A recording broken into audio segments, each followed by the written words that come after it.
वाहिगुरू जी का खालसा वाहिगुरू जी की फतेह। TV 84 ਦੇ ਸਾਰੇ ਦਰਸ਼ਕ ਤੇ ਸਰੋਤੇ ਜਿਹੜੇ ਸਾਡੇ ਨਾਲ ਨਾਰਥ ਅਮਰੀਕਾ ਦੇ ਵਿੱਚੋਂ ਜੁੜੇ ਹੋਏ ਆ ਜਾਂ ਫਿਰ ਫੇਸਬੁੱਕ ਰਾਹੀਂ ਦੁਨੀਆ ਭਰ ਦੇ ਵਿੱਚ ਸਾਨੂੰ ਦੇਖ ਰਹੇ ਆ, ਉਹਨਾਂ ਸਾਰਿਆਂ ਦਾ ਮੈਂ ਅਮਰਵੀਰ ਸਿੰਘ ਅੱਜ ਇਸ ਪ੍ਰੋਗਰਾਮ ਦੇ ਵਿੱਚ ਤਹਿ ਦਿਲੋਂ ਸਵਾਗਤ ਕਰਦਾ। ਵਿਊਅਰਸ, ਅੱਜ ਅਸੀਂ ਪੰਜਾਬ ਤੇ ਭਾਰਤ ਦੀ ਜਿਹੜੀ ਸਿਆਸਤ ਹੈਗੀ ਹੈ ਉਹਦੇ ਬਾਰੇ ਗੱਲਬਾਤ ਕਰਾਂਗੇ।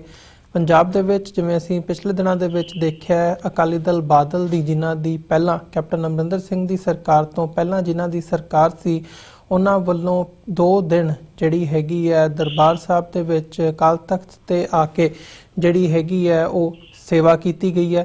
मुआफ़ी मंगी गई है कि साडीआं जिहड़ियां भुल्लां साडे कोलों कुछ गलतियां जाणे अनजाणे दे विच हो गईयां होण ते उन्हां लई सानूं मुआफ़ कीता जावे। रब अगे वाहिगुरू अगे अरदास की गई है। सो इहदे ते वक्खो वक्खरे जिहड़े प्रतिक्रम हैगे आ वो दिते जा रहे ने पंजाब दी सियासत दे विच। जिवें अकाली दल बादल दा जिहड़ा ग्राफ हैगा जिस हिसाब नाल वो थल्ले आया, ये मन्निया जा रहा है कि उहदी भरपाई करन दे लई या सिख वोट बैंक नूं जिहड़ा खोरा लग्या हैगा उहनूं किते ना किते ठीक करन दे लई दुरुस्त करन दे लई ये जिहड़ी कार्रवाई हैगी है वो कीती गई है। पर इहदा की फायदा होएगा, की फायदा हो भी सकता है या जिवें सोशल मीडिया ते या अदरवाइज जड़ियां सियासी अकाली दल बादल दियां ओपोजिशन दियां धिरां हैगियां ने उन्हां वल्लों इहनूं एक ड्रामा करारिया जा रहा है। सो इहदा आउण वाले समय दे विच की इंपैक्ट हो सकता है, ये एक वड्डा सवाल है। ते नाल ही जदों भारत दे विच देखदे हां कि 5 सूबे भारत दे जिन्हां दे विच चोणां होईयां ने, तेलंगाना, मध्य प्रदेश, राजस्थान, छत्तीसगढ़, इन्हां सूबियां दे विच जिहड़ी कांग्रेस हैगी है उन्हें वापसी कीती है। 3 सूबियां दे विच जिहड़ी कांग्रेस की सरकार बनन जा रही है, मध्य प्रदेश, छत्तीसगढ़ ते राजस्थान दे विच। ते जदों असीं देखते हैं भाजपा का जिहड़ा वोट बैंक हैगा वो ओवरऑल जे परसेंटेज वाइज देखा जाए तो उहदा जिहड़ा ग्राफ हैगा काफ़ी थल्ले गया। सो की इहनूं मन्निया जा सकता है भी भाजपा जिहड़ी है उहनूं लोकां ने नकारिया ते कांग्रेस वापस आ सकती है। ते आउण वालीआं जिहड़ियां 2019 दीआं चोणां हैगीआं ने पार्लीमेंट दीआं, भारत दी पार्लीमेंट दीआं, उहदे विच इहदे की प्रभाव पै सकदे ने या की जिहड़े समीकरण हैगे ने वो बन सकदे ने। सो इन्हां दोनों टॉपिक्स दे उत्ते अज असीं गलबात करांगे। इस सारी विचार चर्चा दे लई अज साडे नाल चंडीगढ़ तो सिख इतिहासकार डॉक्टर गुरदर्शन सिंह ढिल्लों साडे नाल फोन लाइन ते बने ने। आओ उन्हां नाल मिल के अज दी विचार चर्चा की शुरुआत करते हैं। हाँ जी डॉक्टर ढिल्लों, तुहाडा स्वागत है जी। वाहिगुरू जी का खालसा वाहिगुरू जी की फतेह। मेहरबानी जी, वाहिगुरू जी का खालसा वाहिगुरू जी की फतेह। तुहाडे ਸਰੋਤਿਆਂ ਨੂੰ TV 84 ਦੇ ਸਰੋਤਿਆਂ ਨੂੰ ਨਿਮਰਤਾ ਸਹਿਤ फतेह अर्ज कर रहे हैं जी। वाहिगुरू जी का खालसा वाहिगुरू जी की फतेह। डॉक्टर ढिल्लों, शुरुआत करिए जिहड़ा अकाली दल बादल दे सारे ही आगूआं वल्लों एक एक्ट किया गया, एक मुआफ़ी मंगी गई है, इहनूं तुसीं किवें देखदे हो? कि इहनूं महज एक ड्रामा मन्निया जावे या कोई इहदे आउण वाले समय दे विच सियासत दे विच कोई इहदा प्रभाव भी पै सकदा है या उन्हां नूं कोई इहदा लाहा मिल सकदा है? देखो, गल इह आ, पहला तो मैं तुहानूं बेनती करदा कि तुसीं इन्हां दे नाल अकाली दल का शब्द मत जोड़ो। ये बादल परिवार की सारी नकारात्मक सियासत है, बेईमानी वाली सियासत है, छलियापन वाली सियासत है, निजी सियासत है, परिवारिक सियासत है। इन्होंने सारे पंजाब नूं लोकां नूं लुटिया, लोकां नूं गरीब अत गरीब कर दिता। सारियां जिहड़ियां धिरां किसान बेचारे खुदकुशी की नौबत ते आए हुए आ। पूरी पंजाब की जिहड़ी सारी टोटल स्थिति है 1 नंबर तो लैके इस वेले 21वें नंबर तक हिंदुस्तान पहुंच चुकी है जी। इंडस्ट्री इत्थे कोई लग नहीं रही, जिहड़ी पहली इंडस्ट्री सी वो सारी प्लान करके बाहर निकल गई है। लोकां नूं कोई एवेन्यू दे साधन नहीं, जिहड़ी किसानी है वो टुट चुकी है हर पहलू तो इस किस्म की और ड्रग की जिहड़ी इस किस्म की बहुतायत है पंजाब दे विच जिहड़ी कि इन्हां दे अपने बंदियां ने कीती है। तो इस किस्म के हालात दे विच मैं बहुत देर पहला टीवी चैनलों ते एक गल कही थी कि प्रकाश सिंह वर्गा छलिया बंदा कोई जमना मुश्किल है। इस दे विच साल दे इतने इस नूं आउंदे आ ਕਿ ਇਹ ਹਰ ਇੱਕ ਬੰਦੇ ਦਾ ਬੇਵਕੂਫ ਤੇ ਬੁੱਧੂ ਬਣਾ ਸਕਦਾ। 30-35 ਸਾਲ ਇਹ ਪੰਜਾਬ ਦੀ ਸਿਆਸਤ ਦੇ ਉੱਤੇ ਛਾਇਆ ਰਿਹਾ ਔਰ ਸਿੱਖਾਂ ਜਿਹੜੇ ਭੋਲੇ ਭਾਲੇ ਸਿੱਖ ਆ ਉਹਨਾਂ ਨੂੰ ਗੁੰਮਰਾਹ ਕਰਦਾ ਰਿਹਾ। ਸਾਡੀ ਸਿੱਖਾਂ ਦੀ ਇੱਕ ਕਿਸਮ ਦੀ ਆਦਤ ਆ ਕਿ ਅਸੀਂ ਬਹੁਤ ਥੋੜਾ ਕਿਤੇ ਵਿਸ਼ਵਾਸ ਕਰ ਲੈਂਦੇ, ਵਿਸ਼ਵਾਸ ਦੇ ਅਸੀਂ ਪਾਤਰ ਆ ਜੀ। ਤੋਂ ਇਸ ਬੰਦੇ ਨੇ ਆਪਣੇ ਛਲੀਆਪਨ ਦੇ ਨਾਲ, ਆਪਣੇ ਜੁਮਲਿਆਂ ਦੇ ਨਾਲ ਸਿੱਖਾਂ ਦਾ ਲਗਾਤਾਰ ਬੁੱਧੂ ਬਣਾਇਆ ਔਰ ਇਹ ਵੀ ਉਸਦੀ ਇੱਕ ਅਖੀਰੀ ਚਾਲ ਹੈ, ਸਿੱਖਾਂ ਨੂੰ ਗੁੰਮਰਾਹ ਕਰਨਾ, ਸਿੱਖਾਂ ਨੂੰ ਬੁੱਧੂ ਬਣਾਉਣਾ, ਸਿੱਖਾਂ ਦਾ ਇਮੋਸ਼ਨਲ ਬਲੈਕਮੇਲ ਕਰਨਾ। ਤੋਂ ਇਹ ਸਾਰੀ ਜਿਹੜੀ ਜੋ ਕਰਤੂਤ ਕਰ ਰਿਹਾ ਉੱਥੇ ਜਾ ਕੇ ਮਾਫੀ ਮੰਗਣ ਦੀ, ਇਹ ਸਾਰੀ ਦੀ ਸਾਰੀ ਇੱਕ ਚਾਲ ਆ ਇਸ ਦੀ ਕਿ ਲੋਕਾਂ ਨੂੰ ਮੈਂ ਗੁੰਮਰਾਹ ਕਰਕੇ ਫਿਰ ਆਪਣੇ ਨਾਲ ਜੋੜਨਾ ਵੀ ਮੈਂ ਤਾਂ ਇੱਕ ਬੜਾ ਨਿਮਾਣਾ ਸਿੱਖ ਆ। ਇਹ ਕਹਿੰਦਾ ਨਾ ਜਾਣੇ ਅਣਜਾਣੇ, ਇਹਨਾਂ ਸ਼ਬਦਾਂ ਨੂੰ ਤੋੜ ਕੇ ਦੇਖੋ। ਜਾਣੇ ਜਾਣੇ ਮਤਲਬ ਜਾਣ ਬੁੱਝ ਕੇ ਜੋ ਕੁਛ ਇਸ ਬੰਦੇ ਨੇ ਕੀਤਾ ਉਹ ਅਣਜਾਣੇ ਪੰਚ ਨਹੀਂ ਕੀਤਾ, ਉਹ ਜਾਣ ਬੁੱਝ ਕੇ ਕੀਤਾ। ਸਿੱਖਾਂ ਨੂੰ ਇੱਕ ਐਸੀ ਫਾਸਿਸਟ ਪਾਰਟੀ ਜਿਸ ਤਰ੍ਹਾਂ ਬੀਜੇਪੀ ਆ, RSS ਆ, ਇੱਕੋ ਹੀ ਚੀਜ਼ ਆ ਬੀਜੇਪੀ ਤੇ RSS, ਉਸ ਦੇ ਨਾਲ ਜੋੜ ਰੱਖਿਆ ਇਸ ਬੰਦੇ ਨੇ ਆਪਣੇ ਸਵਾਰਥ ਲਈ।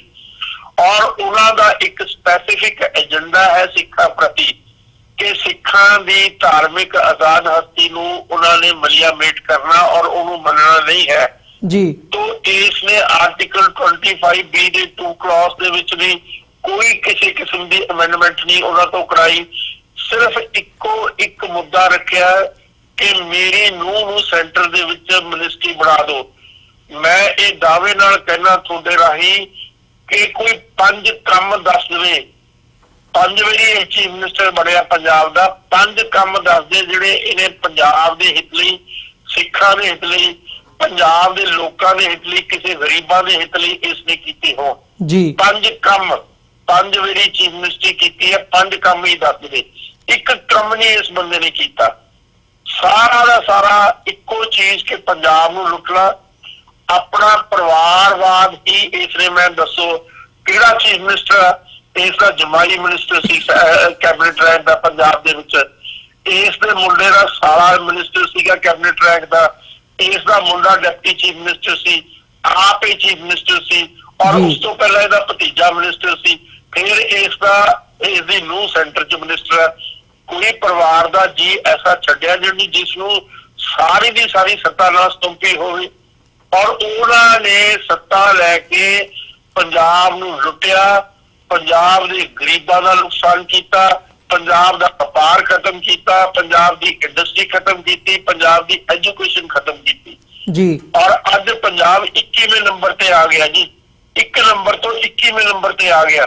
ਕੈਸੀ ਤਰਾਸਦੀ ਹੈ ਔਰ ਕੋਈ ਚਾਨਣ ਦਾ ਕਿਰਨ ਦਿਖਾਈ ਨਹੀਂ ਦਿੰਦੀ। ਇਸ ਬੰਦੇ ਦੇ ਰਾਜ ਨੇ ਇਤਨੀ ਤਬਾਹੀ ਕੀਤੀ ਹੈ ਪੰਜਾਬ ਦੇ ਵਿੱਚ ਜੀ। ਡਾਕਟਰ ਢਿੱਲੋਂ, ਜੇ ਪੰਜਾਬ ਦੀ ਸਿਆਸਤ ਦੀ ਇਨ ਜਨਰਲ ਗੱਲ ਕਰਨੀ ਹੋਵੇ ਤਾਂ ਜਿਵੇਂ ਦਾ ਹੁਣ ਮਾਹੌਲ ਬਣਿਆ ਹੋਇਆ ਹੈ, ਇੱਕ ਪਾਸੇ ਉਹ ਟਕਸਾਲੀ ਅਕਾਲੀ ਵੀ ਹੈਗੇ ਆ, ਭਾਵੇਂ ਉਹ ਸੁਖਦੇਵ ਸਿੰਘ ਢੀਂਡਸਾ ਹੋਣ ਜਾਂ ਬ੍ਰਹਮਪੁਰਾ ਉਹਨਾਂ ਦੇ ਨਾਲ ਜਿਹੜਾ ਸਾਰਾ ਗਰੁੱਪ ਹੈਗਾ ਉਹਨਾਂ ਦਾ ਗਰੁੱਪ ਹੋ ਗਿਆ, ਉਹ ਵੀ ਵੱਖਰੇ ਤੌਰ ਤੇ ਵੱਖਰੀ ਆਪਣੀ ਰਣਨੀਤੀ ਤਿਆਰ ਕਰ ਰਹੇ ਆ। ਸੁਖਪਾਲ ਸਿੰਘ ਖਹਿਰਾ ਆਪਣਾ ਵੱਖਰਾ ਜਿਹੜਾ ਹੈਗਾ ਇਨਸਾਫ ਮਾਰਚ ਉਹਨਾਂ ਵੱਲੋਂ ਸ਼ੁਰੂਆਤ ਕੀਤੀ ਗਈ ਹੈ। ਡਾਕਟਰ ਧਰਮਵੀਰ ਗਾਂਧੀ ਹੈਗੇ ਆ, ਆਮ ਆਦਮੀ ਪਾਰਟੀ ਦਾ ਵੱਖਰਾ ਹੈਗਾ, ਕਾਂਗਰਸ ਦੀ ਸਰਕਾਰ ਹੈਗੀ ਹੈ ਤੇ ਅਕਾਲੀਆਂ ਦਾ ਜਿਹੜਾ ਹਾਲ ਹੈਗਾ ਉਹ ਗ੍ਰਾਫ ਨਿਵਾਣ ਦੇ ਵੱਲ ਨੂੰ ਜਾ ਰਿਹਾ ਹੈ। ਸੋ ਪੰਜਾਬ ਦੀ ਜਿਹੜੀ ਸਿਆਸਤ ਹੈਗੀ ਹੈ ਉਹ ਆਉਣ ਵਾਲੇ ਸਮੇਂ ਦੇ ਵਿੱਚ ਕਿੱਧਰ ਨੂੰ ਜਾਂਦੀ ਦਿਖਦੀ ਹੈ ਜਦੋਂ 2019 ਦੀਆਂ ਚੋਣਾਂ ਵੱਲ ਦੇਖਦੇ ਹਾਂ? ਦੇਖੋ 2019 ਦੀਆਂ ਚੋਣਾਂ ਲਈ ਬਹੁਤ ਸੁਹਿਰਦ ਹੋਣ ਦੀ ਜ਼ਰੂਰਤ ਆ। ਮੈਂ ਬਹੁਤ ਪਲੇਟਫਾਰਮਾਂ ਤੇ ਇਹ ਬੇਨਤੀ ਕਰ ਚੁੱਕਿਆ, ਲੈਕਚਰ ਕਰ ਚੁੱਕਿਆ ਵੀ 10, 12, 9 ਬਹੁਤ ਹੀ ਜਿਨ੍ਹਾਂ ਦਾ ਸਾਫ ਸੁਥਰਾ ਚਿਹਰਾ ਹੋਵੇ, ਜਿਨ੍ਹਾਂ ਨੇ ਕੋਈ ਰਿਸ਼ਵਤ ਨਾ ਖਾਧੀ ਹੋਵੇ, ਜਿਨ੍ਹਾਂ ਨੇ ਕੋਈ ਹੇਰਾ ਫੇਰੀ ਨਾ ਕੀਤਾ ਹੋਵੇ ਜਾਂ ਝੂਠ ਤੇ ਪਖੰਡ ਨਾ ਕੀਤਾ ਹੋਵੇ, ਉਹ 9 ਤੁਸੀਂ ਅੱਗੇ ਲੈ ਕੇ ਆਓ ਜੀ। ਜਿਨ੍ਹਾਂ ਨੂੰ ਸਾਰੀ ਹਿੰਦੁਸਤਾਨ ਦੀ ਸਿਆਸਤ ਦੀ ਸਮਝ ਹੋਵੇ, ਵਰਲਡ ਦੀ ਸਿਆਸਤ ਦੀ ਸਮਝ ਹੋਵੇ, ਤੋਂ ਇਹ ਸਾਰੀਆਂ ਚੀਜ਼ਾਂ ਮੱਦੇ ਨਜ਼ਰ ਰੱਖਦੇ ਹੋਏ ਪੜ੍ਹੇ ਲਿਖੇ ਗਿਆਨਵਾਨ ਜਿਹੜੇ ਸੂਝਵਾਨ ਜਿਹੜੇ ਲੋਕ ਹੋਣ ਉਹਨਾਂ ਦਾ ਤੁਸੀਂ ਨਾਂ ਅੱਗੇ ਲੈ ਕੇ ਆਓ। ਇਹੀ ਮੈਂ ਖੈਰਾ ਸਾਹਿਬ ਨੂੰ ਵੀ ਬੇਨਤੀ ਕੀਤੀ ਸੀ, ਡਾਕਟਰ ਗਾਂਧੀ ਨੂੰ ਵੀ ਬੇਨਤੀ ਕੀਤੀ ਸੀ ਵੀ ਚੰਗੇ ਚਿਹਰੇ ਵਾਲੇ ਲੋਕ, ਸਾਫ਼ ਸੁਥਰੇ ਕਿਰਦਾਰ ਵਾਲੇ ਲੋਕ, ਸੰਜੀਦਾ ਲੋਕ, ਪੜ੍ਹੇ ਲਿਖੇ ਲੋਕ, ਇੰਟੈਲੈਕਚੁਅਲ ਜਿਹੜੇ ਲੋਕ ਹੋ, ਉਹਨਾਂ ਨੂੰ ਤੁਸੀਂ ਅੱਗੇ ਉਹਨਾਂ ਦੇ ਨਾਂ ਲੈ ਕੇ ਆਓ, ਲੋਕ ਤੁਹਾਡੇ ਮਗਰ ਲੱਗ ਜਾਣਗੇ। ਜੀ ਡਾਕਟਰ ਢਿੱਲੋਂ, ਇਹ ਤਾਂ ਇੱਕ ਆਈਡੀਅਲ ਸਿਚੁਏਸ਼ਨ ਹੈਗੀ ਹੈ ਜਿਹਦੀ ਹਰ ਇੱਕ ਪੰਜਾਬੀ ਆਸ ਕਰਦਾ, ਉਮੀਦ ਕਰਦਾ ਵੀ ਜੇ ਐਵੇਂ ਹੋ ਜਾਵੇ, ਪਰ ਜਿਹੜੀ ਅੱਜ ਦੀ ਗਰਾਊਂਡ ਰਿਐਲਿਟੀ ਹੈ ਉਹਦੇ ਚੋਂ ਕੀ ਮਹਿਸੂਸ ਹੋ ਰਿਹਾ ਹੈ ਵੀ ਜਿਹੜੀ ਹਵਾ ਹੈਗੀ ਹੈ ਜਾਂ ਕਿਹੜੀ ਪਾਰਟੀ ਭਾਰੂ ਹੋ ਸਕਦੀ ਹੈ ਆਉਣ ਵਾਲੇ ਸਮੇਂ ਦੇ ਵਿੱਚ? ਦੇਖੋ, ਹਲੇ ਸਾਰੀ ਚੀਜ਼ ਫਲੂਇਡ ਹੈ ਪੰਜਾਬ ਦੇ ਵਿੱਚ ਜੀ। ਜਿੱਥੋਂ ਤੱਕ ਮੈਂ ਸਮਝਦਾ ਖੈਰਾ, ਗਾਂਧੀ ਤੇ ਦੂਸਰੇ ਬੈਂਸ ਬ੍ਰਦਰਸ ਹੈ, ਇਹਨਾਂ ਦੀ ਗੱਲ ਥੋੜੀ ਬਹੁਤੀ ਚੱਲਦੀ ਹੈ ਪੰਜਾਬ ਦੇ ਵਿੱਚ, ਪਰ ਇਹਨਾਂ ਨੂੰ ਵੀ ਚਾਹੀਦਾ, ਇਸ ਵੇਲੇ ਜ਼ਿੰਮੇਵਾਰੀ ਬਣ ਜਾਂਦੀ ਹੈ, ਜਦੋਂ ਤੁਹਾਡੇ ਮਗਰ ਲੋਕ ਹੋਣ ਤੁਹਾਡੀ ਜ਼ਿੰਮੇਵਾਰੀ ਬਣ ਜਾਂਦੀ ਹੈ। ਉਸ ਜ਼ਿੰਮੇਵਾਰੀ ਦੇ ਅਹਿਸਾਸ ਦੇ ਵਿੱਚ ਮੈਂ ਬਾਰ-ਬਾਰ ਇਹੀ ਗੱਲ ਰਿਪੀਟ ਕਰ ਰਿਹਾ, ਸਾਫ਼ ਸੁਥਰੇ ਕਿਰਦਾਰ ਵਾਲੇ ਆਦਮੀਆਂ ਦਾ ਨਾਂ ਲੈ ਕੇ ਆਓ 10-12 ਦਾ ਜੀ, ਵੀ ਆਹ ਬੰਦੇ ਅਸੀਂ ਕੈਂਡੀਡੇਟ ਦੇ ਰਹੇ ਹਾਂ, ਤਾਂ ਲੋਕਾਂ ਨੂੰ ਇਤਮੀਨਾਨ ਹੋਏਗਾ। ਜਿਹੜੇ ਲੋਕ ਆ ਉਹ ਬਹੁਤ ਜ਼ਿਆਦਾ ਪਰੇਸ਼ਾਨੀ ਚ ਪਏ ਹੋਏ ਆ, ਔਰ ਉਹ ਚਾਹੁੰਦੇ, ਉਹਨਾਂ ਨੂੰ ਭਰੋਸਾ ਨਹੀਂ ਰਿਹਾ ਕਿਸੇ ਤੇ ਵੀ। ਮਾਫ ਕਰਨਾ ਜੀ। ਤੇ ਬਾਕੀ ਪਾਰਟੀਆਂ ਦਾ ਕਿਵੇਂ ਦੇਖਦੇ ਹੋ? ਹਾਂਜੀ, ਬਾਕੀ ਪਾਰਟੀਆਂ ਦਾ ਕਿਵੇਂ ਦੇਖਦੇ ਹੋ?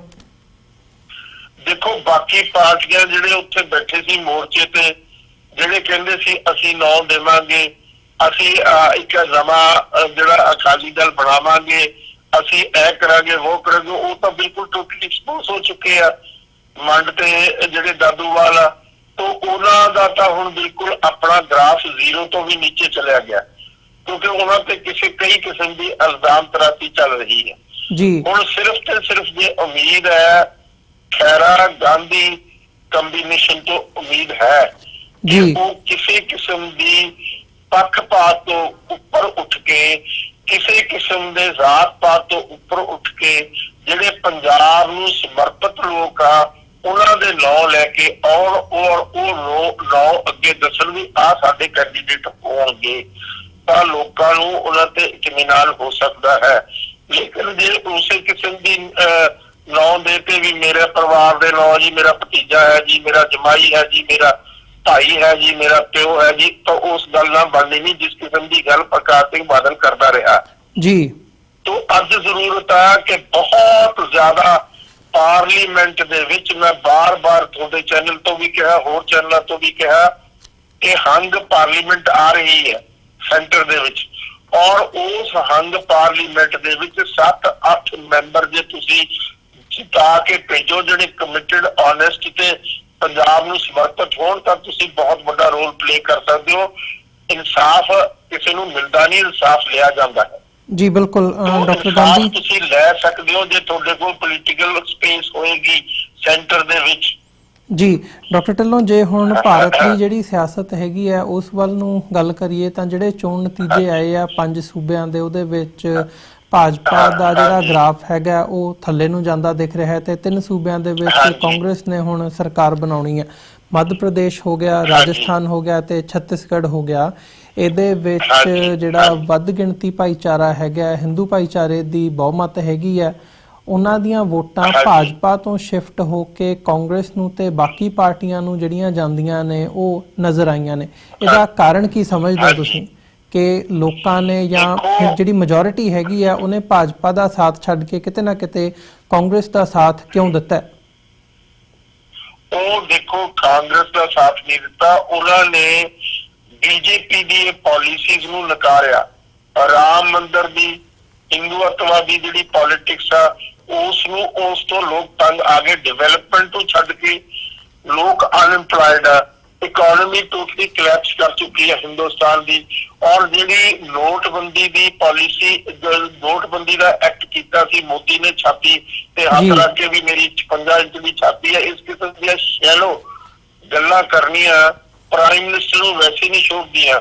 ਔਰ ਨੋਟਬੰਦੀ ਦੇ ਉੱਤੇ ਇੰਡੀਅਨ ਇਕਨੋਮੀ ਜਿਹੜੀ ਆ ਟੋਟਲੀ ਸ਼ਟਰ ਹੋ ਗਈ, ਔਰ ਜਿਹੜਾ ਮਤਲਬ ਲੋਅਰ ਕਲਾਸ ਦਾ ਬਿਜ਼ਨਸ ਸੀ ਔਰ ਇੰਡਸਟਰੀ ਸੀ, ਉਹ ਟੋਟਲੀ ਕਲੈਪਸ ਹੋ ਗਈ, ਕਿਉਂਕਿ ਉਹ ਤਾਂ ਕਿਸੇ ਤਰੀਕੇ ਦੇ ਨਾਲ ਮਤਲਬ ਜਿਹੜੀ ਪੇਮੈਂਟ ਹੈ, ਕੈਸ਼ ਪੇਮੈਂਟ ਹੁੰਦੀ ਆ, ਕੈਸ਼ ਪੇਮੈਂਟ ਤੇ ਕੰਮ ਚੱਲਦਾ। ਜਿਹੜੀ ਸਾਰੀ ਡਿਵੈਲਪਮੈਂਟ ਸੀ ਉਹ ਟੋਟਲੀ ਖਤਮ ਹੋ ਗਈ। ਔਰ ਜਿਹੜਾ ਮਿਡਲ ਕਲਾਸ ਤੇ ਲੋਅਰ ਮਿਡਲ ਕਲਾਸ ਦਾ ਇੰਡਸਟਰੀਲਿਸਟ ਜਾਂ ਦੂਸਰਾ ਬਿਜ਼ਨਸਮੈਨ ਸੀ, ਉਸ ਦਾ ਬਿਜ਼ਨਸ GST ਤੇ ਨੋਟਬੰਦੀ ਦੇ ਨਾਲ ਟੋਟਲੀ ਹਿੰਦੁਸਤਾਨ ਦੇ ਵਿੱਚ ਖਤਮ ਹੋ ਗਿਆ, ਬੇਰੁਜ਼ਗਾਰ ਹੋ ਗਿਆ ਔਰ ਉਸ ਨੂੰ ਕੋਈ ਅੱਗੇ ਚਾਨਣ ਦਿਖਾਈ ਨਹੀਂ ਦਿੰਦਾ ਇਸ ਵੇਲੇ। ਔਰ ਆਹ ਦੇਖੋ ਕੈਸੀ ਤਰਾਸਦੀ ਆ ਕਿ ਜਿਹੜਾ ਰਿਜ਼ਰਵ ਬੈਂਕ ਆਫ ਇੰਡੀਆ ਦਾ ਜਿਹੜਾ ਗਵਰਨਰ ਆ ਉਹ ਦੂਜੀ ਵਾਰ ਬਦਲਿਆ। ਪਹਿਲਾਂ ਤਾਂ ਰਘੁਰਾਜਨ ਜਿਹੜਾ ਕਿ ਬਹੁਤ ਐਮੀਨੈਂਟ ਇਕੋਨੋਮਿਸਟ ਸੀ ਔਰ ਉਸ ਬੰਦੇ ਨੇ ਰਿਜ਼ਾਈਨ ਕੀਤਾ। ਹੁਣ ਆ ਜਿਹੜਾ ਪਟੇਲ ਆ ਉਸ ਨੇ ਰਿਜ਼ਾਈਨ ਕੀਤਾ। ਤੋ ਇਸ ਕਿਸਮ ਦੇ ਨਾਲ ਹਿੰਦੁਸਤਾਨ ਦੇ ਸਾਰੇ ਇੰਸਟੀਟਿਊਸ਼ਨਸ ਨੂੰ ਮਲੀਆਮੇਟ ਕੀਤਾ ਜਾ ਰਿਹਾ BJP ਰਾਹੀਂ, ਮੋਦੀ ਰਾਹੀਂ।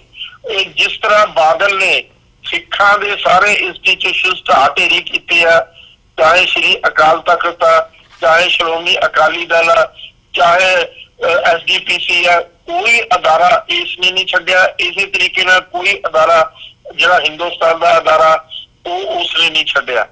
ਚਾਹੇ ਤਾਂ ਕੋਈ ਇੰਟੈਲੀਜੈਂਸ ਏਜੰਸੀਆਂ ਹੈਗੀਆਂ ਉਹਨਾਂ ਨੂੰ ਡਿਸਟਰੋਏ ਕਰ ਦਿੱਤਾ, ਰਿਜ਼ਰਵ ਬੈਂਕ ਨੂੰ ਡਿਸਟਰੋਏ ਕਰ ਦਿੱਤਾ, CBI ਨੂੰ ਡਿਸਟਰੋਏ ਕਰ ਦਿੱਤਾ, ਸਾਰੀ ਚੀਜ਼ ਨੂੰ ਮਲੀਆਮੇਟ ਕਰ ਦਿੱਤਾ ਮੋਦੀ ਨੇ। ਉਸੇ ਪੈਟਰਨ ਤੇ ਬਾਦਲ ਨੇ ਵੀ ਸਾਰੇ ਜਿਹੜੇ ਸਿੱਖਾਂ ਦੇ ਅਦਾਰੇ ਆ ਉਹਨਾਂ ਨੂੰ ਮਲੀਆਮੇਟ ਕਰ ਦਿੱਤਾ ਜੀ। ਤੇ ਜਿਹੜੀ ਲੋਕਾਂ ਵਿੱਚ ਜੀ ਡਾਕਟਰ ਢਿੱਲੋਂ ਜਿਹੜੀ ਇਸ ਕਾਂਗਰਸ ਦਾ ਇਹ ਇੱਕ ਜਿਹੜੀ ਵਾਪਸੀ ਹੋਈ ਹੈਗੀ ਹੈ, ਇਹਦੇ ਵਿੱਚੋਂ ਇੱਕ ਆਸ ਜਿਹੜੀ ਹੈ ਉਹ ਮੀਡੀਆ ਦੇ ਵਿੱਚ ਜਾਂ ਅਦਰਵਾਈਜ਼ ਜਿਹੜੀ ਹੈਗੀ ਆ ਉਹ ਜਤਾਈ ਜਾ ਰਹੀ ਹੈ ਕਿ ਜਿਹੜੀਆਂ ਐਂਟਾਈ BJP ਫੋਰਸਿਸ ਹੈਗੀਆਂ ਨੇ, ਰੀਜਨਲ ਪਾਰਟੀਆਂ ਹੈਗੀਆਂ ਨੇ, ਉਹ ਇੱਕ ਕੋਲੀਸ਼ਨ ਬਣਾ ਸਕਦੀਆਂ ਨੇ ਜਾਂ ਉਹਦੇ ਤੇ ਜਿਹੜੀ ਗੱਲਬਾਤ ਹੈਗੀ ਆ ਉਹ ਕਿਸੇ ਹੱਦ ਤੱਕ ਚੱਲ ਵੀ ਰਹੀ ਹੈ। ਉਹਦੀਆਂ ਕੀ ਸੰਭਾਵਨਾਵਾਂ ਦੇਖਦੇ? ਦੇਖੋ ਇਸ ਵੇਲੇ ਪੰਜਾਬ 'ਚ ਖਾਸ ਤੌਰ ਦੇ ਉੱਤੇ ਆਪਾਂ ਸਿੱਖਾਂ ਦੀ ਗੱਲ ਕਰੀਏ, ਇਹਨਾਂ ਨੂੰ ਆਪਣੀ ਇੱਕ strong regional party Punjab centric ਬਣਾਉਣੀ ਚਾਹੀਦੀ ਹੈ। ਪੰਜਾਬ ਦੇ ਵਿੱਚ ਜਿਹੜੀਆਂ ਸੈਂਟਰ ਦੀਆਂ ਨੈਸ਼ਨਲ ਪਾਰਟੀਆਂ ਉਹਨਾਂ ਨੇ ਪੰਜਾਬ ਨੂੰ ਲੁੱਟਿਆ, ਪੰਜਾਬ ਨੂੰ ਮਾਰਿਆ, ਪੰਜਾਬ ਨੂੰ ਤਬਾਹ ਕੀਤਾ। ਚਾਹੇ ਕਾਂਗਰਸ ਆ, ਚਾਹੇ BJP ਆ ਜਾਂ ਕੋਈ ਹੋਰ ਪਾਰਟੀ ਆ, ਪੰਜਾਬ ਨੂੰ ਸਿਰਫ ਤੇ ਸਿਰਫ ਪੰਜਾਬ ਨੂੰ ਸੈਂਟਰਿਕ ਪਾਰਟੀ ਹੀ ਪੰਜਾਬ ਨੂੰ ਰਿਲੀਫ ਦੇ ਸਕਦੀ ਹੈ। ਪੰਜਾਬ ਦੇ ਲੋਕਾਂ ਨੂੰ ਜਿਹੜੇ ਪੰਜਾਬ ਦੇ ਨਾਲ ਸਮਰਪਿਤ ਹੋਣ, ਸਿੱਖਾਂ ਦੇ ਨਾਲ ਸਮਰਪਿਤ ਹੋਣ, ਵਰਨਾ ਜਿਹੜੀਆਂ ਨੈਸ਼ਨਲ ਪਾਰਟੀਆਂ ਉਹ ਸਿੱਖਾਂ ਦੇ ਮੁੱਢ ਤੋਂ ਖਿਲਾਫ ਆ, ਚਾਹੇ BJP ਆ। ਔਰ ਇਹ ਐਡੀ ਬਦਕਿਸਮਤੀ ਵਾਲੀ ਗੱਲ ਬਾਦਲ ਨੇ ਕੀਤੀ ਕਿ ਸਿੱਖਾਂ ਨੂੰ ਹਮੇਸ਼ਾ BJP ਦੇ ਨਾਲ ਜੋੜ ਦਿੱਤਾ, ਜਿਹੜੀ ਕਿ ਇੱਕ ਬੜੀ ਤਵੱਸਵੀ ਪਾਰਟੀ ਆ, ਜਿਹੜੀ ਕਿ ਨਾਜ਼ੀਜ਼ਮ ਦੀ ਪਾਰਟੀ ਆ, ਜਿਹੜੀ ਕਿ ਦੂਜੀਆਂ ਘੱਟ ਗਿਣਤੀਆਂ ਨੂੰ ਕਿਸੇ ਕਿਸਮ ਦਾ ਵੀ ਅਕੋਮੋਡੇਸ਼ਨ ਤੇ ਸਪੇਸ ਦੇਣ ਨੂੰ ਤਿਆਰ ਨਹੀਂ, ਉਸ ਦੇ ਨਾਲ ਹਮੇਸ਼ਾ ਲਈ ਜੋੜ ਦਿੱਤਾ। ਔਰ ਦੇਖੋ ਕੈਸੀ ਤਰਾਸ ਦੀ ਗੱਲ ਆ, ਹਮੇਸ਼ਾ ਇਹ ਸਟੇਟਮੈਂਟ ਦਿੰਦਾ ਸਾਡਾ ਤੇ BJP ਦਾ ਨੌ ਮਾਸ ਦਾ ਰਿਸ਼ਤਾ, ਸਾਡਾ ਤੇ BJP ਦਾ ਜਨਮ ਦਾ ਰਿਸ਼ਤਾ, ਸਾਡਾ ਤੇ BJP ਦਾ ਪਤੀ ਪਤਨੀ ਦਾ ਰਿਸ਼ਤਾ। ਦੇਖੋ ਕਿੱਥੇ ਜਾ ਕੇ ਸਿੱਖਾਂ ਨੂੰ ਘੇਰ ਦਿੱਤਾ ਇਸ ਆਦਮੀ ਨੇ, ਪ੍ਰਕਾਸ਼ ਸਿੰਘ ਬਾਦਲ ਨੇ, ਵੀ ਤੂੰ ਪਤਨੀ ਬਣ ਗਿਆ। ਉਹ ਸਿੱਖਾਂ ਨੂੰ ਤਾਂ ਮਾਣ ਸਤਿਕਾਰ ਮਿਲਿਆ, ਗੁਰੂ ਨਾਨਕ ਨੇ ਇਨਸਾਨ ਨੂੰ ਮਾਣ ਸਤਿਕਾਰ ਦਿੱਤਾ, ਇਨਸਾਨ ਨੂੰ ਸੈਲਫ ਐਸਟੀਮ ਦਿੱਤੀ ਗੁਰੂ ਨਾਨਕ ਨੇ, ਤੇ ਤੂੰ ਤਾਂ ਜਾ ਕੇ ਮਤਲਬ ਬਿਲਕੁਲ ਹੀ ਜਾ ਕੇ ਉਹਨਾਂ ਦੇ ਪੈਰਾਂ ਤੋਂ ਵੀ ਹੇਠਾਂ ਗਿਰ ਗਿਆ। ਮਤਲਬ ਤੇਰੀ ਕੋਈ ਔਕਾਤ ਹੀ ਨਹੀਂ ਰਹੀ ਸਿਰਫ ਇਸ ਗੱਲ ਤੇ ਕਿ ਮੇਰੀ ਨੂੰਹ ਨੂੰ ਬਣਾ ਲਓ, ਮੈਨੂੰ ਤੁਸੀਂ ਆਹ ਦੇ ਦਿਓ, ਮੈਨੂੰ ਆਹ ਕਰ ਦਿਓ, ਮੇਰੇ ਆਪਣੇ ਪਰਿਵਾਰਵਾਦ ਨੂੰ ਸੰਭਾਲਣ ਦੇ ਲਈ ਤੂੰ ਕੌਮ ਦਾ ਲਾਸ਼ ਮਾਰ ਦਿੱਤਾ ਜੀ। ਤੋ ਇਸ ਕਰਕੇ ਅੱਜ ਜ਼ਰੂਰਤ ਆ ਸਿੱਖ ਆਪਣੀ ਪਾਰਟੀ ਪੰਜਾਬ ਦੀ ਕਾਇਮ ਕਰਨ, ਜਿਸ ਦੇ ਵਿੱਚ ਕਿਸੇ ਨਾਲ ਵੈਰ ਵਿਰੋਧ ਦਾ ਕੋਈ ਕਨਸੈਪਟ ਹੀ ਨਾ ਹੋਵੇ, ਸਭ ਦੇ ਨਾਲ ਇਨਸਾਫ ਦਾ ਕਨਸੈਪਟ ਹੋਵੇ, ਚਾਹੇ ਕੋਈ ਸਿੱਖ ਆ ਚਾਹੇ ਕੋਈ ਗੈਰ ਸਿੱਖ ਆ, ਹਰ ਇੱਕ ਦੀ ਪ੍ਰੋਪਰ ਰਿਸਪੈਕਟ ਹੋਵੇ ਇਸ ਸੂਬੇ ਦੇ ਵਿੱਚ, ਹਰ ਇੱਕ ਨੂੰ ਆਪਣੀ ਸਪੇਸ ਮਿਲੇ ਜਿੰਨੀ ਕੋ ਡਿਜ਼ਰਵ ਕਰਦਾ, ਜਿਹੋ ਜੀ ਡਿਜ਼ਰਵ ਕਰਦਾ, ਔਰ ਸੂਬੇ ਦੀ ਡਿਵੈਲਪਮੈਂਟ ਹੋਵੇ, ਸੂਬੇ ਦੀ ਇਕਨੋਮੀ ਇੰਪਰੂਵ ਕਰੇ, ਸਭ ਨੂੰ ਇੰਪਲਾਇਮੈਂਟ ਮਿਲੇ, ਕਿਸਾਨਾਂ ਨੂੰ ਜਿਹੜਾ ਉਹਨਾਂ ਦਾ ਨਾਲ ਬੇਇਨਸਾਫੀ ਹੋਈ ਹੈ ਲਗਾਤਾਰ ਉਹਨਾਂ ਨਾਲ ਇਨਸਾਫ ਹੋ ਕੇ ਉਹਨਾਂ ਦੀ ਇਕਨੋਮੀ, ਉਹਨਾਂ ਦੀ ਬੈਟਰਮੈਂਟ ਹੋਵੇ ਹਰ ਇੰਨੇ ਨਾਲ। ਇਹ ਤਰੀਕੇ ਦੇ ਵਿੱਚ ਬਹੁਤ ਕੁਝ ਹੋ ਸਕਦਾ ਪੰਜਾਬ ਦੇ ਵਿੱਚ, ਅੱਜ ਵੀ ਬਚ ਸਕਦਾ ਪੰਜਾਬ, ਵਰਨਾ ਪੰਜਾਬ ਦੀ ਇਤਨੀ ਇਕਨੋਮੀ ਤੇ ਡਿਵੈਲਪਮੈਂਟ ਦੇ ਪੁਆਇੰਟ ਆਫ ਵਿਊ ਤੋਂ ਇੰਨਾ ਨੀਚੇ ਜਾ ਚੁੱਕਿਆ। ਮੈਂ ਦੱਸਿਆ ਨਾ 21ਵੇਂ ਨੰਬਰ ਤੇ ਆ ਗਿਆ ਹਿੰਦੁਸਤਾਨ ਦੀਆਂ ਸਟੇਟਾਂ ਦੇ ਵਿੱਚੋਂ, ਔਰ 2.5 ਲੱਖ ਕਰੋੜ ਦਾ ਕਰਜ਼ਾ ਪੰਜਾਬ ਦੇ ਉੱਤੇ। ਹਰ ਬੱਚਾ ਜਿਹੜਾ ਪੰਜਾਬ 'ਚ ਪੈਦਾ ਹੁੰਦਾ ਉਹ ਕਰਜ਼ੇ ਦੇ ਵਿੱਚ ਪੈਦਾ ਹੁੰਦਾ। ਹਰ ਆਦਮੀ ਜਿਹੜਾ ਪੰਜਾਬ 'ਚ ਮਰਦਾ ਉਹ ਕਰਜ਼ੇ ਦੇ ਵਿੱਚ ਮਰਦਾ। ਇਹ ਤਰਾਸਦੀ ਪ੍ਰਕਾਸ਼ ਸਿੰਘ ਬਾਦਲ ਨੇ ਪੰਜਾਬ ਦੀ ਕਰ ਦਿੱਤੀ ਹੈ। ਇਤਨਾ ਬੜਾ ਗੁਨਾਹਗਾਰ ਮੈਂ ਕਹਿੰਦਾ ਮਾਫੀਆ ਮੰਗਦਾ। ਇਸ ਨੂੰ ਤਾਂ ਸਭ ਤੋਂ ਵੱਡੀ ਸਜ਼ਾ ਮਿਲਣੀ ਚਾਹੀਦੀ ਹੈ ਕਿ ਜਿਸ ਤਰੀਕੇ ਦੇ ਨਾਲ ਪੰਜਾਬ ਨੂੰ ਹਰ ਪਹਿਲੂ ਤੋਂ ਇਸ ਬੰਦੇ ਨੇ ਧਾਰਮਿਕ ਤੌਰ ਤੇ, ਸਮਾਜਿਕ ਤੌਰ ਤੇ ਉੱਤੇ, ਇਕਨੋਮਿਕ ਤੌਰ ਦੇ ਉੱਤੇ, ਡਿਵੈਲਪਮੈਂਟ ਦੇ ਤੌਰ ਤੇ, ਐਕੈਡੈਮਿਕ ਦੇ ਤੌਰ ਦੇ ਉੱਤੇ, ਸਿਹਤਾਂ ਦੇ ਤੌਰ ਦੇ ਉੱਤੇ ਹਰ ਪਾਸਿਓਂ ਇਸ ਨੇ ਪੰਜਾਬ ਨੂੰ ਤਬਾਹ ਕਰ ਦਿੱਤਾ। ਜੀ ਡਾਕਟਰ ਨੂੰ ਮੈਂ ਸਵਾਲ ਵੱਲ ਮੈਂ ਦੁਬਾਰਾ ਫੇਰ ਆਵਾਂ। ਜਿਹੜਾ ਜੇ ਭਾਰਤ ਦੇ ਕੰਟੈਕਸਟ ਦੇ ਵਿੱਚ ਦੇਖਣਾ ਹੋਵੇ, ਜਿਹੜੀਆਂ ਰੀਜਨਲ ਪਾਰਟੀਆਂ ਹੈਗੀਆਂ ਨੇ, ਕੀ ਉਹ ਕਾਂਗਰਸ ਦੇ ਨਾਲ ਮਿਲ ਕੇ ਕੋਈ ਐਂਟੀ ਬੀਜੇਪੀ ਫਰੰਟ ਬਣਾ ਸਕਦੀਆਂ ਨੇ? ਜਿਹੜੀ ਗੱਲਬਾਤ ਚੱਲ ਰਹੀ ਹੈ ਤੇ ਜੇ ਬਣਦਾ ਤਾਂ ਉਹਦੀਆਂ ਪਾਵਰ ਦੇ ਵਿੱਚ ਆਉਣ ਦੀਆਂ ਕਿੰਨੀਆਂ ਕੁ ਸੰਭਾਵਨਾਵਾਂ ਨਜ਼ਰ ਆਉਂਦੀਆਂ ਨੇ? ਦੇਖੋ ਇਸ ਵੇਲੇ ਜਿਹੜੀ ਹਿੰਦੁਸਤਾਨ ਦੀ ਪੋਲਿਟਿਕਸ ਆ, ਪੋਲੀਸ਼ਨ ਦੀ ਪੋਲਿਟਿਕਸ ਆ, ਰੀਜਨਲ ਪਾਰਟੀਆਂ ਲੈਜੀਟੀਮੇਟਲੀ ਆਪਣਾ ਜਿਹੜਾ ਵੀ ਜੋ ਆਪਣੀ ਪੋਜੀਸ਼ਨ ਨੂੰ ਅਸਰਟ ਕਰ ਰਹੀਆਂ ਸਵਾਏ ਬਾਦਲ ਤੋਂ। ਬਾਦਲ ਕਦੇ ਵੀ ਆਪਣੀ ਪੋਜੀਸ਼ਨ ਨੂੰ ਅਸਰਟ ਨਹੀਂ ਕਰਦਾ। ਉਹ ਸਬਮਿਟ ਕਰਦਾ ਆਪਣੇ ਆਪ ਨੂੰ ਗਿਰਾ ਕੇ ਪੈਰਾਂ ਦੇ ਵਿੱਚ ਰੱਖਦਾ। ਤੋਂ ਅੱਜ ਸਾਰੇ ਹਿੰਦੁਸਤਾਨ ਦੇ ਵਿੱਚ ਸਾਰੀਆਂ ਪਾਰਟੀਆਂ, ਚਾਹੇ ਮਮਤਾ ਬੈਨਰਜੀ ਆ ਉਹ ਅਸਰਟ ਕਰ ਰਹੀ ਆ, ਦੂਸਰੇ ਪਾਸੇ ਸਾਰੇ ਰੀਜਨ ਦੇ ਵਿੱਚ ਲੋਕਲ ਜਿਹੜੇ ਰੀਜਨਲ ਲੀਡਰਸ ਆ ਉਹ ਅਸਰਟ ਕਰ ਰਹੇ ਆਪਣੀ ਅਥਾਰਟੀ ਨੂੰ। ਤੋਂ ਜ਼ਰੂਰਤ ਆ ਇਹੀ ਸੰਭਾਵਨਾ ਹੋਏਗੀ ਕਿ ਜਿਹੜੀ ਵੀ ਚਾਹੇ ਕਾਂਗਰਸ ਚਾਹੇ ਬੀਜੇਪੀ ਜਿਹੜੀ ਚੰਗੀ ਰੀਜਨਲ ਪਾਰਟੀਆਂ ਦੇ ਨਾਲ ਆਪਣੀ ਕੋਲੀਸ਼ਨ ਬਣਾਏਗਾ ਉਹੀ ਜਿੱਤੇਗਾ ਅੱਗੇ ਨੂੰ। ਵਰਨਾ ਮੋਦੀ ਦਾ ਜਿੱਤਣਾ ਬਿਲਕੁਲ ਨਾਮੁਮਕਿਨ ਆ ਇਸ ਹਾਲਾਤਾਂ ਦੇ ਵਿੱਚ। ਕੱਲ ਦੇ ਰਿਜ਼ਲਟ ਆਉਣੇ ਸ਼ੁਰੂ ਕੀਤੇ ਆ, ਮੋਦੀ ਨੇ ਜਾ ਕੇ ਕੋਈ ਸਟੇਟਮੈਂਟ ਵੀ ਨਹੀਂ ਦਿੱਤੀ ਔਰ ਅਮਿਤ ਸ਼ਾਹ ਬੋਲਿਆ ਤੱਕ ਨਹੀਂ ਹਲੇ ਤੱਕ। ਸਿਰਫ ਮੋਦੀ ਨੇ ਟਵੀਟ ਕੀਤੀ ਆ, ਕੋਈ ਪ੍ਰੈਸ ਕਾਨਫਰੰਸ ਨਹੀਂ ਕੀਤੀ। ਨਾ ਅਮਿਤ ਸ਼ਾਹ ਨੇ ਪ੍ਰੈਸ ਕਾਨਫਰੰਸ ਕੀਤੀ, ਉਹ ਬੋਲਿਆ ਤੱਕ ਨਹੀਂ ਹਲੇ ਵੀ ਕੀ ਗੱਲ ਆ। ਅੱਜ ਸਾਰੀ ਚੀਜ਼ ਦਾ ਘਟਨਾਕ੍ਰਮ ਜਿਹੜਾ ਬਦਲ ਚੁੱਕਿਆ, ਪਰਿਵਰਤਨ ਆ ਗਿਆ ਹਿੰਦੁਸਤਾਨ ਦੀ ਸਿਆਸਤ ਦੇ ਵਿੱਚ। ਔਰ ਇਸ ਪਰਿਵਰਤਨ ਦੇ ਵਿੱਚ ਮੈਨੂੰ ਲੱਗਦਾ ਕਿ ਰੀਜਨਲ ਪਾਰਟੀਆਂ ਆਪਣੀ ਪੋਜੀਸ਼ਨ ਅਸਰਟ ਕਰਕੇ ਆਪਣਾ ਰੋਲ ਪਲੇ ਕਰਨਗੀਆਂ। ਔਰ ਬੜੀ ਖੁਸ਼ੀ ਦੀ ਗੱਲ ਹੋਏਗੀ ਜੇ ਫੈਡਰਲਿਜ਼ਮ ਦੀ ਤਰਫ ਸਾਰੀ ਗੱਲ ਚੱਲ ਪਵੇ।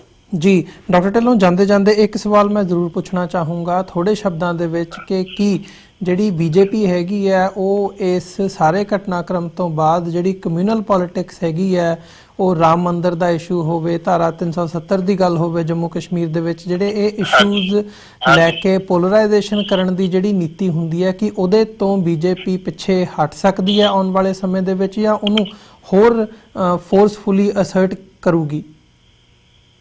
ਦੇਖੋ ਇਸ ਵੇਲੇ ਬੀਜੇਪੀ ਹੈਗੀ ਹੈ that has been pushed against the wall, ਬਿਲਕੁਲ ਉਹ ਕੋਨੇ ਚ ਲੱਗ ਚੁੱਕੀ ਆ।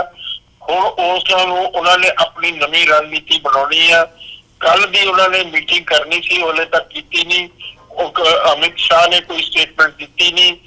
ਮੈਨੂੰ ਲੱਗਦਾ ਜੇ ਉਹ ਡਿਵੈਲਪਮੈਂਟ ਦਾ ਮੁੱਦਾ ਨਹੀਂ ਲੈਣਗੇ ਤਾਂ ਰਹਿੰਦੀ ਖੁੰਦੀ ਚੀਜ਼ ਵੀ ਡੁੱਬ ਜਾਏਗੀ, ਉਹਨਾਂ ਦੇ ਹੱਥੋਂ ਨਿਕਲ ਜਾਣੀ ਹੈ। ਨਾ ਰਾਮ ਮੰਦਿਰ ਦੇ ਇਸ਼ੂ ਤੇ ਲੋਕਾਂ ਨੇ ਇਹਨਾਂ ਦੇ ਨਾਲ ਲੱਗਣਾ, ਨਾ ਹਿੰਦੂਤਵ ਦੇ ਮੁੱਦੇ ਤੇ ਲੱਗਣਾ, ਨਾ ਜਿਹੜੇ ਬੜੇ ਸਟੈਚੂ ਬਣਾ ਰਹੇ ਰਾਮ ਦਾ, ਉੱਥੇ ਪਟੇਲ ਦਾ ਸਟੈਚੂ ਬਣਾਤਾ, 30,000 ਕਰੋੜ ਰੁਪਇਆ ਖਰਚ ਕਰਤਾ, ਜਦਕਿ ਲੋਕ ਇੱਕ ਪੈਸੇ ਨੂੰ ਤਰਸ ਰਹੇ ਆ ਹਿੰਦੁਸਤਾਨ ਦੇ ਵਿੱਚ। ਇਹ ਚੀਜ਼ਾਂ ਨਹੀਂ ਚੱਲਣੀਆਂ, ਇਹ ਸਲੋਗਨ ਨਹੀਂ ਚੱਲਣੇ। ਉਹ ਸਲੋਗਨ ਸਿਰਫ ਚੱਲੇਗਾ ਇੰਪਲਾਇਮੈਂਟ ਦਾ, ਡਿਵੈਲਪਮੈਂਟ ਦਾ, ਕਿਸਾਨਾਂ ਦੀ ਜਿਹੜੀ ਬੁਰੀ ਹਾਲਤ ਹੋ ਰਹੀ ਹੈ ਸਾਰੇ ਹਿੰਦੁਸਤਾਨ ਦੇ ਵਿੱਚ। ਜੀ ਡਾਕਟਰ ਢਿੱਲੋਂ, ਤੁਹਾਡਾ ਬਹੁਤ ਧੰਨਵਾਦ। ਤੁਸੀਂ ਆਪਣਾ ਸਮਾਂ ਕੱਢ ਕੇ ਸਾਡੇ ਨਾਲ ਵਿਚਾਰਾਂ ਦੀ ਸਾਂਝ ਪਾਈ ਹੈ ਇਹਨਾਂ ਦੋਵਾਂ ਇਸ਼ੂਜ਼ ਦੇ ਉੱਤੇ। ਅੱਜ ਦੇ ਸ਼ੋਅ ਦੇ ਵਿੱਚ ਇੱਥੇ ਹੀ ਇਜਾਜ਼ਤ ਚਾਹਾਂਗੇ ਜੀ ਤੁਹਾਡੇ ਕੋਲੋਂ। ਅੰਤ ਦੇ ਵਿੱਚ ਫਤਿਹ ਦੀ ਸਾਂਝ ਪਾਈਏ। ਵਾਹਿਗੁਰੂ ਜੀ ਕਾ ਖਾਲਸਾ, ਵਾਹਿਗੁਰੂ ਜੀ ਕੀ ਫਤਿਹ ਜੀ। ਵਾਹਿਗੁਰੂ ਜੀ ਕਾ ਖਾਲਸਾ, ਵਾਹਿਗੁਰੂ ਜੀ ਕੀ ਫਤਿਹ। Thank you. ਵਿਊਅਰਸ, ਉਮੀਦ ਕਰਦੇ ਹਾਂ ਕਿ ਜਿਹੜੀ ਅੱਜ ਦੀ ਸਾਡੀ ਗੱਲਬਾਤ ਸੀ ਚੰਡੀਗੜ੍ਹ ਤੋਂ ਸਿੱਖ ਇਤਿਹਾਸਕਾਰ ਡਾਕਟਰ ਗੁਰਦਰਸ਼ਨ ਸਿੰਘ ਢਿੱਲੋਂ ਹੋਰਾਂ ਦੇ ਨਾਲ, ਇਹ ਤੁਹਾਨੂੰ ਜ਼ਰੂਰ ਪਸੰਦ ਆਈ ਹੋਵੇਗੀ। ਸੋ ਜਾਂਦੇ ਤੁਹਾਡੇ ਚਰਨਾਂ ਦੇ ਵਿੱਚ ਬੇਨਤੀ ਵੀ ਕਰਦੇ ਹਾਂ, TV 84 ਨੂੰ ਅੱਗੇ ਵਧਾਉਣ ਦੇ ਲਈ, ਚੱਲਦਾ ਰੱਖਣ ਦੇ ਲਈ ਸਾਨੂੰ ਤੁਹਾਡੀ ਸਹਾਇਤਾ ਦੀ ਲੋੜ ਹੈ। TV 84 ਨੂੰ ਡੋਨੇਟ ਕਰਨ ਦੇ ਲਈ ਤੁਸੀਂ ਸਾਡੀ ਵੈਬਸਾਈਟ www.tv84.tv ਤੇ ਜਾ ਕੇ ਸਾਨੂੰ ਡੋਨੇਟ ਕਰ ਸਕਦੇ ਹੋ ਤੇ ਮੰਥਲੀ ਡੋਨੇਸ਼ਨਸ ਦੇ ਲਈ ਪਲੈਜ ਕਰ ਸਕਦੇ ਹੋ। ਜੇ ਚੈੱਕ ਰਾਹੀਂ ਡੋਨੇਸ਼ਨ ਭੇਜਣੀਆਂ ਚਾਹੁੰਦੇ ਹੋ ਤਾਂ TV84 ਦੇ ਨਾਂ ਦਾ ਚੈੱਕ ਬਣਾ ਕੇ ਤੁਸੀਂ ਸਾਨੂੰ ਸਾਡੇ ਐਡਰੈਸ ਤੇ ਮੇਲ ਵੀ ਕਰ ਸਕਦੇ ਹੋ 3601 37th ਐਵਨਿਊ ਲੌਂਗ ਆਈਲੈਂਡ ਸਿਟੀ ਨਿਊਯਾਰਕ 11101 ਵੈਬਸਾਈਟ ਇੱਕ ਵਾਰ ਫਿਰ ਦੱਸਦੇ ਹਾਂ www.tv84.tv। ਇਸੇ ਦੇ ਨਾਲ ਵਿਊਅਰਸ ਅਸੀਂ ਅੱਜ ਦੇ ਪ੍ਰੋਗਰਾਮ ਦੇ ਵਿੱਚ ਤੁਹਾਡੇ ਕੋਲੋਂ ਇੱਥੇ ਹੀ ਇਜਾਜ਼ਤ ਚਾਹਾਂਗੇ। ਦੁਬਾਰਾ ਫੇਰ ਕੱਲ ਨੂੰ ਤੁਹਾਡੇ ਨਾਲ ਮੁਲਾਕਾਤ ਹੋਵੇਗੀ। ਤਦ ਤੱਕ ਲਈ ਇਜਾਜ਼ਤ ਦਿਓ ਜੀ। ਵਾਹਿਗੁਰੂ ਜੀ ਕਾ ਖਾਲਸਾ, ਵਾਹਿਗੁਰੂ ਜੀ ਕੀ ਫਤਿਹ।